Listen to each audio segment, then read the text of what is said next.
Agora, Bap, você, se for eleito, provavelmente terá um estádio para construir.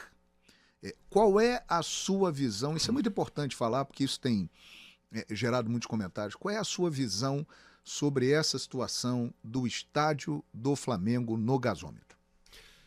Eu entendo que o estádio é um sonho de toda a nação e ele vai acontecer. Uhum. Isto posto, além do terreno, nós não temos absolutamente nada, João. Sim. Quando eu olho para a equipe que está comigo, o time que está do meu lado, eu tenho certeza absoluta que a única equipe hoje no Flamengo que tem condições de executar isso no tempo que nós vamos ter de 4 anos e meio é a do pessoal que está comigo. Eu tenho Cláudio, eu tenho Tostes, eu tenho um Lomba, eu tenho o Flávio Villeman, eu tenho muita gente qualificada, eu tenho o Fábio Coelho do Google, presidente do Google, que vai nos ajudar. Uhum. Nós temos o Marcos Mota, que vai estar ajudando a gente também nesse processo todo. Então eu vejo que nós temos muita gente competente para ajudar o Flamengo a conseguir não só construir o seu estádio, mas gerar recursos sem os quais o Flamengo poderia estar numa situação temerária. Eu vou te dizer, o Flamengo vai ter um estádio, o Flamengo não vai abrir mão de performance esportiva, nem da sua independência para virar a SAF. Então, se alguém pensa que vai usar o estádio como uma forma de ali na frente transformar o Flamengo em SAF, pode tirar o cavalo da chuva, porque não vai acontecer. O nosso plano, João, é em 5 anos aumentar 50% o faturamento do Flamengo de 1,4 bilhão para 2,1 bilhões, com alternativas, como eu já tinha dito aqui no início para você, e aumentar a rentabilidade do clube e a margem operacional de 25% para 31%. Este ganho ao longo do tempo vai cobrir aproximadamente 1,5 bilhão de reais adicionais que o Flamengo não tem hoje. Com os 300 que nós vamos gastar entre terreno e algumas obrigações, faltariam uns 700 milhões. Eu estimo que o estádio da gente custe alguma coisa como 2,5 bi. Aí você poderia endividar um clube que fatura mais de 2 bi, de 100 e poucos milhões hoje para 700, 750 milhões, que seria alguma coisa como 35%, talvez 40% do faturamento do clube. E aí o negócio estádio em si contribuiria com uma margem positiva para que a gente, ao longo do tempo, pagasse o estádio. Torcedor rubro-negro, quando dizem para você, nós vamos vender cadeiras cativas, você está antecipando receita futura do estádio. Então, você não vai ter esse dinheiro depois do estádio. Nós vamos antecipar os naming rights. Você tem que vender os naming rights, tá certo? Que normalmente ninguém quer fechar contrato de naming rights enquanto o estádio não está pronto, porque ele não tem um benefício.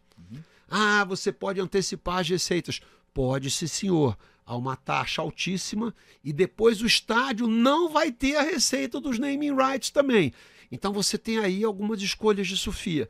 É melhor que o Flamengo gere resultados incrementais ao longo desse tempo que garantam a hegemonia esportiva que a gente espera e a independência necessária do clube, qual seja não virar uma SAF. Então não basta encher o peito, estufar o peito e dizer nós vamos ter um estádio porque isso aqui é Flamengo. Apesar disso aqui ser Flamengo, João, sucesso só vem antes de trabalho no dicionário.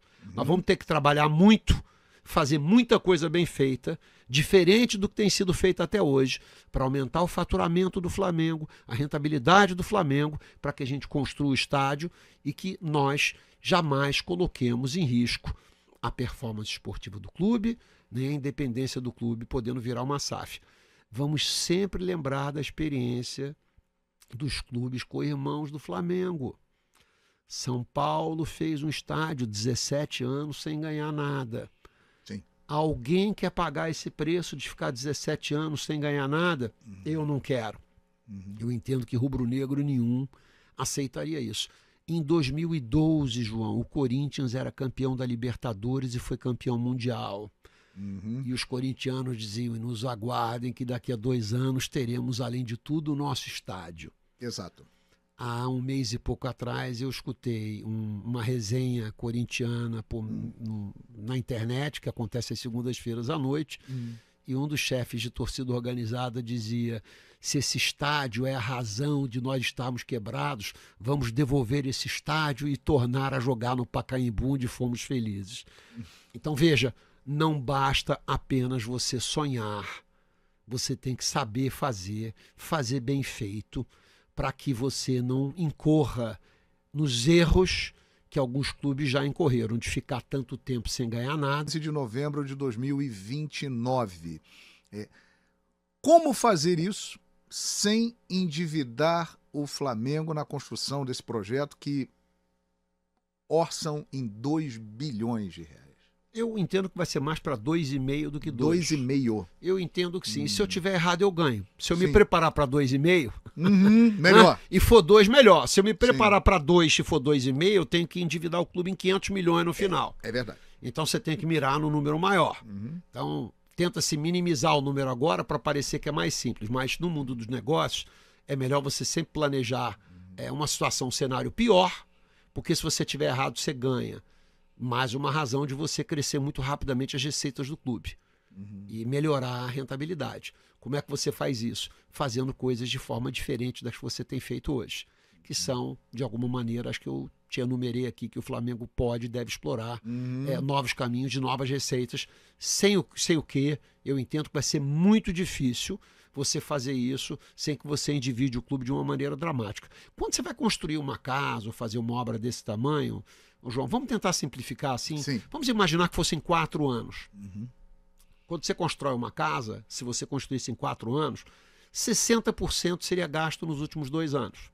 Você gasta mais no final. A ferragem é mais cara, os materiais de acabamento são mais caros.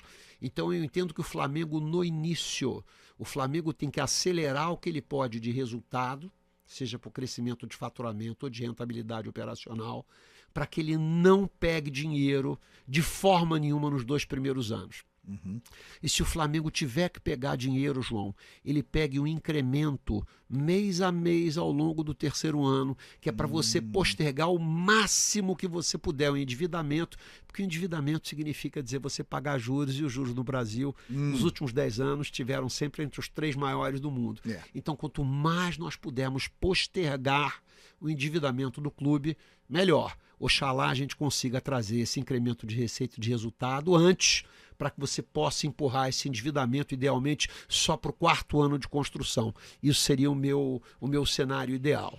Você tem uma frase histórica quando fala dos detratores. Qual é essa frase?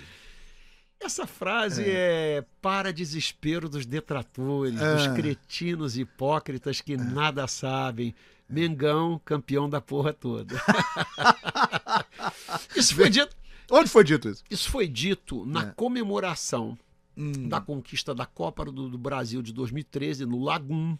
Opa! E eu não sou uma pessoa de beber muito, sabe, João? Mas naquele dia eu exagerei um pouquinho. Sim. Porque foi uma conquista sensacional. Ela foi inesperada para o ano de 2013.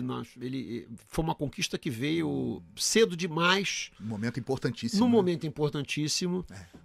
E havia muita pressão, muita gente dizendo que nós éramos neófitos, ingênuos, que essa história de pegar dinheiro para pagar a conta, que a gente devia comprar novos jogadores, que as contratações eram ridículas, que todos os jogadores estavam errados, que o Hernani era um bonde, o brocador. que o brocador era um bonde, artilheiro do que Brasil, o Paulinho, ele foi artilheiro do Brasil. Artilheiro a bola, do Brasil quando ele não finalizava, a bola batia nele e entrava, era maravilhoso. Estava abençoado. Mas com todas as limitações que nós tivemos, nós fomos campeões. E o mais interessante é o seguinte, né, João? A minha origem ali nos últimos 20 anos, ela foi de mídia, de comunicação. Sim. E somos colegas.